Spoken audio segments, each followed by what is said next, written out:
അസ്സലാമു അലൈക്കും വറഹ്മത്തുള്ളാഹി. പരിശുദ്ധമായ റബീഉൽ അവ്വൽ മാസം നമ്മിലേക്ക് വരികയാണ്. വസന്തം എന്ന് പറയുമ്പോൾ തന്നെ വലിയൊരു എല്ലാ നിലക്കും ഒരു സന്തോഷമുള്ള ഒരു സമയമാണ്. പല പല മഹല്ലുകളിൽ നമുക്ക് കാണാൻ കഴിയും സ്വലാത്ത് പദ്ധതി എന്ന് പറഞ്ഞിട്ട് സ്വലാത്ത് ആളുകളെ കൊണ്ട് ചെല്ലിപ്പിക്കാൻ വേണ്ടി പ്രചോദനം കൊടുക്കുന്ന ഒരു പരിപാടി. ഇതുപോലെയുള്ള ഒരു കാർഡ് കൊടുക്കും. എന്തിനാണത് കൊടുക്കുന്നത്? ധാരാളം സ്വലാത്തുകൾ ചൊല്ലാൻ വേണ്ടിയാണ്, സ്വലാത്തുകൾ ധാരാളം ചെല്ലിപ്പിക്കാൻ വേണ്ടിയാണ്. ഖുർആൻ പറഞ്ഞതല്ലേ, യാ അയ്യുഹല്ലദീന ആമനു സല്ലു അലൈഹി വസല്ലിമു തസ്ലീമ, സ്വലാത്തും സലാമുകൾ ചൊല്ലിക്കോളിട്ടോന്ന്. ധാരാളം ചൊല്ലി എല്ലാ പ്രശ്നങ്ങൾക്കും പരിഹാരം, എല്ലാ ബുദ്ധിമുട്ടും സ്വലാത്ത് കൊണ്ട് നീങ്ങിക്കിട്ടും. ഈ സ്വലാത്തിനെ എതിർക്കുന്ന ആളുകൾ ഇത്തരം കാര്യങ്ങളൊക്കെ ചെയ്യുന്നുണ്ടോ എന്നുള്ളത് വളരെ കുറവാണ് നമ്മളെ അന്വേഷണത്തിൽ മനസ്സിലാവുന്നത്.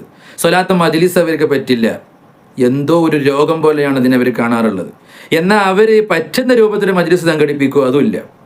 നമ്മളൊരു ഭാഗത്ത് കൂടി ഇരുന്നു കൊണ്ട് കുറച്ച് ആളുകൾ സ്വലാത്ത് ചൊല്ലിയാൽ സ്വലാത്ത് മജ്‌ലിസ് പറ്റൂല, സ്വലാത്ത് ചൊല്ലാനേ പറഞ്ഞിട്ടുള്ളൂ, മജ്‌ലിസിലിരുന്ന് ചൊല്ലാൻ വേണ്ടി പറഞ്ഞിട്ടില്ല. ഇങ്ങനെ ഓരോന്ന് വ്യക്തമാക്കി പറയേണ്ട ആവശ്യമുണ്ടോ?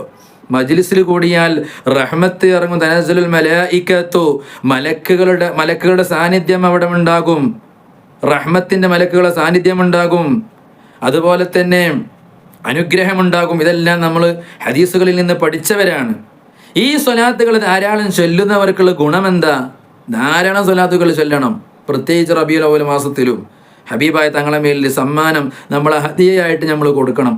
അങ്ങനെ സ്വലാത്തുകൾ ധാരാളം വർദ്ധിപ്പിച്ചാൽ മഹാരഥന്മാരായ പണ്ഡിതന്മാർ പറയുന്നു, ഹറമല്ലാഹു ജസദഹു അലന്നാർ, ഓൻ്റെ ശരീരം തീ തൊടൂല, അള്ളാഹു സംരക്ഷണം നൽകുക.